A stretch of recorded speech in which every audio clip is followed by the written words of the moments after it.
Hi, we're Chris. Mal, Caroline, Jasmine, And we're We're Family Family Detour. Detour. We left our home in Maryland to go on a North American epic adventure to see our beautiful parks, meet fascinating people, and explore interesting places. Thanks for coming along.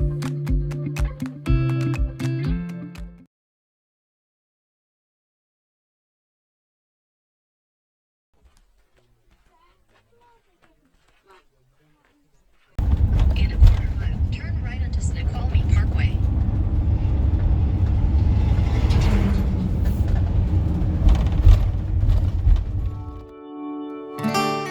Where do we head next after Seattle? Well, just 3 hours south of Seattle was Mount St Helens, a renowned national landmark that unexpectedly erupted on May 18, 1980, and impacted the landscape in so many ways. It beckoned to us for so many reasons. into the air. But I missed that branch. On the way up there. And so I jumped in. Yesterday we left, I think it's called Sylvania State Park, after we left Bellevue. And then so we made it to Mount St. Helens Visitor Center, but they were already closed today. Last night was actually very cold. It was 31 degrees around 5 o'clock this morning, 6 o'clock this morning. Our heat pump couldn't keep up with the coldness, and so we had to supplement it. Well, while we ran our gas furnace instead of the heat pump, I had to turn that off because it was just going on the whole time. And so today we stopped by Walmart to get oh, beautiful, look at this.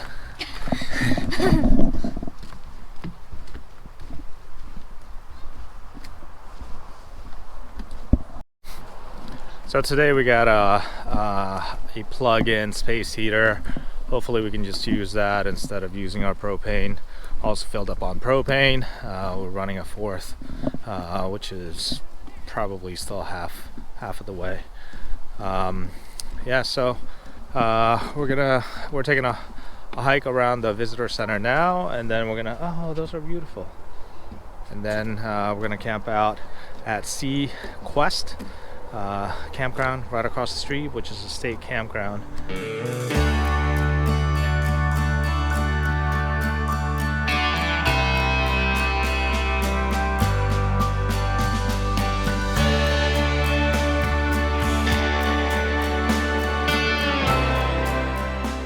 The next day, we planned to visit the Johnston Ridge Observatory located an hour and a half away. And along the way, we visited the Mount St. Helens Forest Learning Center, where we learned about the forest devastation from the eruption, and as well as the recovery, reforestation, and conservation of the forest resources.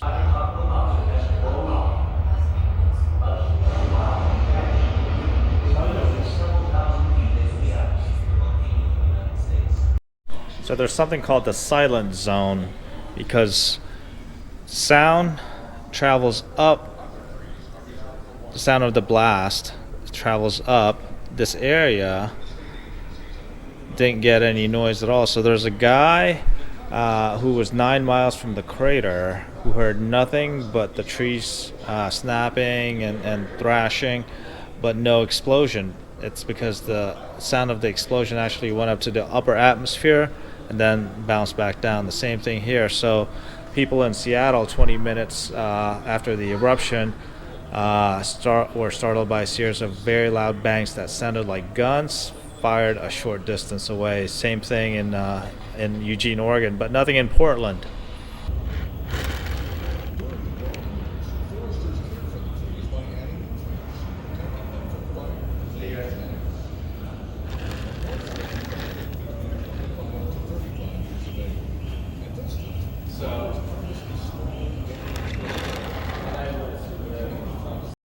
These are some of the stories of the survivors. She was swept away in a mud flow and was rescued by this guy. And then Vern has a very interesting, he's actually seems like a tourist. A camper stopped to photograph the mountain when the eruption surprised him. He said first stuff to fall out of the sky was Sticks, pine cones, bits of pumice. I was afraid something large was going to fall on my head and kill me. Visibility was 0. You couldn't even see your hand in front of your face. The ash was very thick and it was real difficult to breathe. I mean, it was to the point that you would take a breath of air and you'd have a mouthful of dirt. Can you imagine that? So what they did was that, and after they deemed the place safe, loggers started salvaging timber. They had to deal with conditions that have never worked in before. Working amidst ash and tangled debris was not easy, but it had to be done right away to save the wood from drying and splitting, as well as the risk of insects and wildfire. Weyerhaeuser's salvage of 21,000 acres took 2 years, from October of 1980 to December of 1982. Crews salvaged about 850 million board feet of timber, enough to build 85,000 average-sized 3-bedroom homes. Over 1,000 loggers from all over the Northwest worked on the Mount St Helens salvage.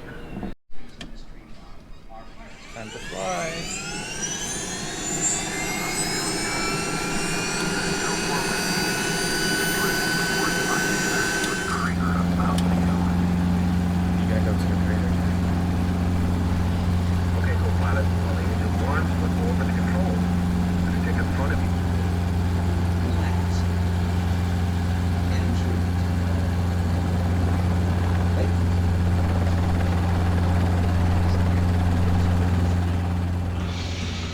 Streams, the lands alongside them, are critical for water quality and wildlife habitat, which are both essential for healthy forests.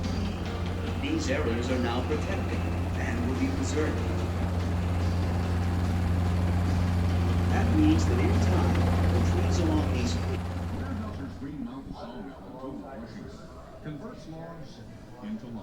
Hi guys, you see St. Helen over there? Right there, Mount St. Helen with the top off. St. Helen with the lid off.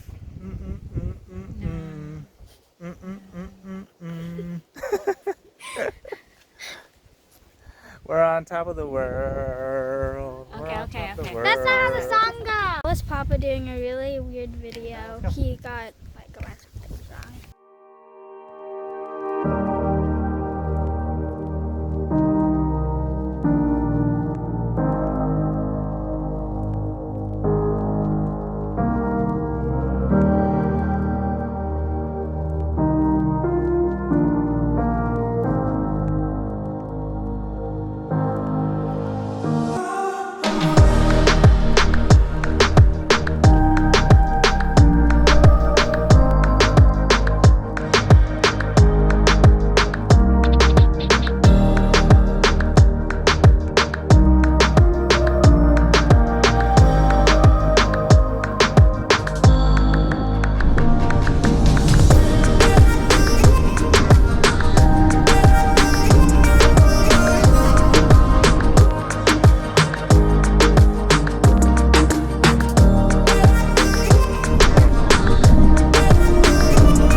We are 4,000 feet up and we had to layer up and bring out our winter clothes and winter jackets.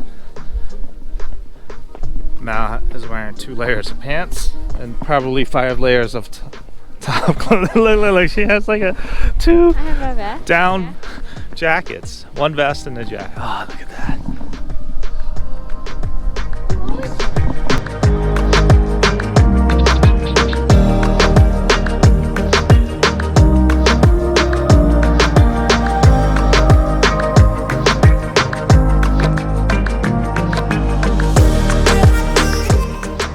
We saved the best for last. At the Johnston Ridge Observatory, we had the best views of Mount St. Helens, including the crater, lava dome, and blast zone.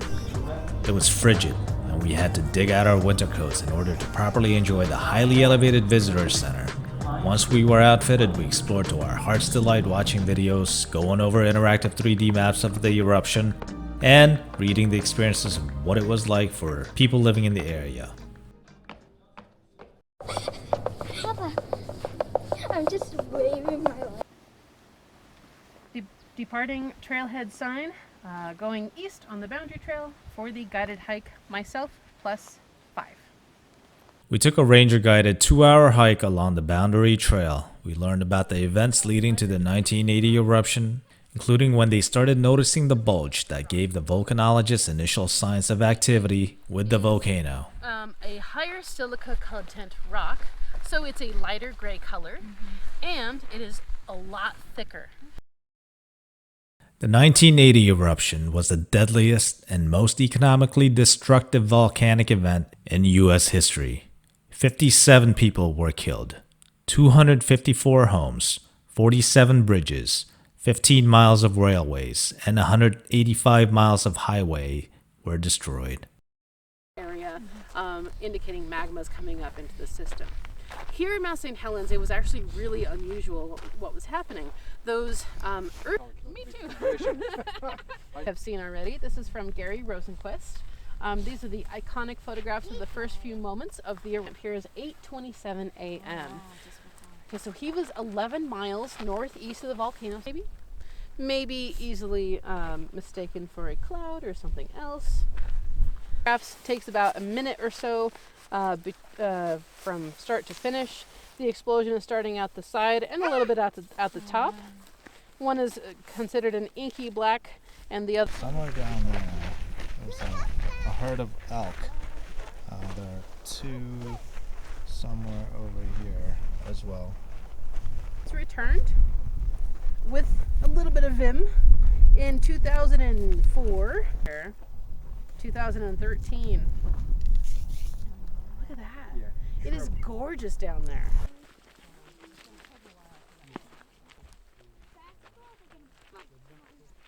So it's gotten really cold. It's about, I'd say about in the 30s now. We're gonna continue on our hike. We've seen an elk herd, and we've seen 2 mountain goats up on the ridge over there.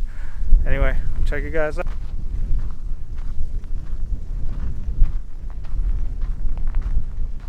Spirit Lake is there, covered in some logs right through there. Coldwater Lake is brand new. Castle Lake is brand new. Highway speeds, and they're over 1,000 degrees Fahrenheit, at the very least 800 or more degrees Celsius. And they are usually so dense and heavy that they stay confined to the valley bottoms. And any ash or gas that is above it also hugs that as well. So they're on an expedition. Mount Pinatubo in the Philippines is showing signs of eruption. The Cascades Volcano Observatory has finally been established later in 1980. And after that, in the mid-80s, the VDAP was established, the Volcano Disaster Assistance Program. These are the hotshot crew of volcanologists that go all around the world to assist communities in preparing for volcanic hazards and trying to recommend evacuations and things like that. So this VDAP crew at Lahar and other products like Pirate Classic Clothes down into the Clark Air Force Base, it would have killed thousands of people there, but no one was there. Yes, there were still casualties, however. I see a bird down the, is that a quail?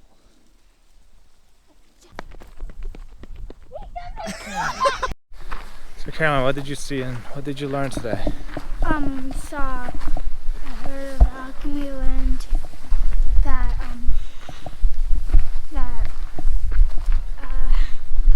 that their poop brought most of the plants here because they eat plants and carry the seeds for long distances. And There was one scientist that took samples of the elk droppings and kept it in the winter, kept it watered, and so how many species of plants grew out of the droppings? A lot. It looked like a ball of plants. A little ball. So all the new growth here are due to the birds, the elk, bees, new wildlife that have sprouted in this area. Do it again, do it again. Do it again.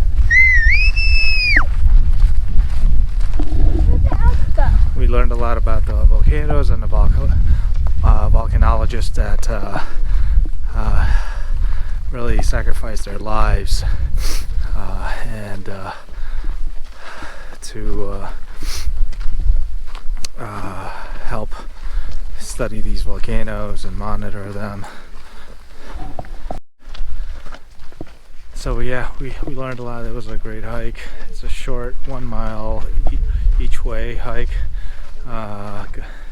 guided hike. Ranger Brittany, a geologist. I grew up in this area. So we're doing this drive back to I-5, and Mount St Helens actually cuts in and out of view, as you see in front of us now behind these trees. It's just an amazing drive, great place to visit. A lot of scenic pull-offs and areas you can actually stop and take pictures or whatnot, or just enjoy the sceneries. So this is what you're going to get pretty much the whole entire road up to the observatory. Then you can take a hike nearby, the short hikes. We don't quite know yet where we're going to be sleeping tonight, whether we're going to be at the campground that we were at last night, or we're going to carry on to further down south on I-5, perhaps a Walmart or another store parking lot that we'll find on our apps. We'll see. So I feel safe and sound. I keep looking. I keep searching. Need you to be found. So I feel safe. Overall, visiting Mount St. Helens was one of the best learning experiences for the girls. It brought to life a 30-year-old geological event that impacted not only the landscape but the lives of geologists, forestry staff, and locals. They won't forget the land nor the stories they've heard, most especially that of David Johnston, the USGS volcanologist that died while on duty on the day of the eruption and whom the observatory is named after.